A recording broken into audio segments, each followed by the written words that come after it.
জাতীয় নাগরিক পার্টি এনসিপির জেলা কমিটিতে বড় ধরনের ভাঙনের ঘটনা ঘটেছে। দলটির 7 জন শীর্ষ নেতা একযোগে পদত্যাগ করেছেন। বৃহস্পতিবার রাতে সামাজিক যোগাযোগ মাধ্যমে তাদের পদত্যাগপত্র ছড়িয়ে পড়লে স্থানীয় রাজনৈতিক অঙ্গনে ব্যাপক আলোচনা শুরু হয়। পদত্যাগ করা নেতারা হলেন রাঙ্গামাটি জেলা শাখার যুগ্ম সদস্য সচিব উজ্জ্বল চাকমা, সাংগঠনিক সম্পাদক দিবাকর চাকমা ও মিশন চাকমা, সহ সাংগঠনিক সম্পাদক উষাপ্রু মার্মা, দপ্তর সম্পাদক প্রণয় বিকাশ চাকমা এবং সদস্য বিনয় চাকমা ও সুলেখা চাকমা।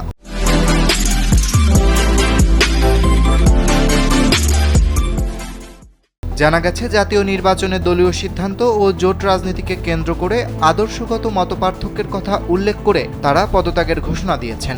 সামাজিক যোগাযোগ মাধ্যমে প্রকাশ করা পদত্যাগপত্রে তারা উল্লেখ করেন, 2024 সালের জুলাইয়ে গণঅভ্যুত্থানের চেতনা থেকে অনুপ্রাণিত হয়ে তারা জাতীয় নাগরিক পার্টিতে যোগ দিয়েছিলেন। তবে সাম্প্রতিক সময়ে দলটি তার স্বতন্ত্র রাজনৈতিক অবস্থান থেকে সরে এসে একটি বড় রাজনৈতিক দলের সঙ্গে জোট গঠন করেছে, যা তাদের আদর্শিক অবস্থানের সঙ্গে সাংঘর্ষিক বলে মনে হয়েছে। তাদের ভাষ্য, বর্তমান পরিস্থিতিতে দলের আদর্শ ও রাজনৈতিক অবস্থানের সঙ্গে নিজেদের অবস্থান আর সামঞ্জস্যপূর্ণ মনে করছেন না। সে কারণে দলীয় সব ধরনের কার্যক্রম থেকে সরে দাঁড়ানোর সিদ্ধান্ত নিয়েছেন তারা।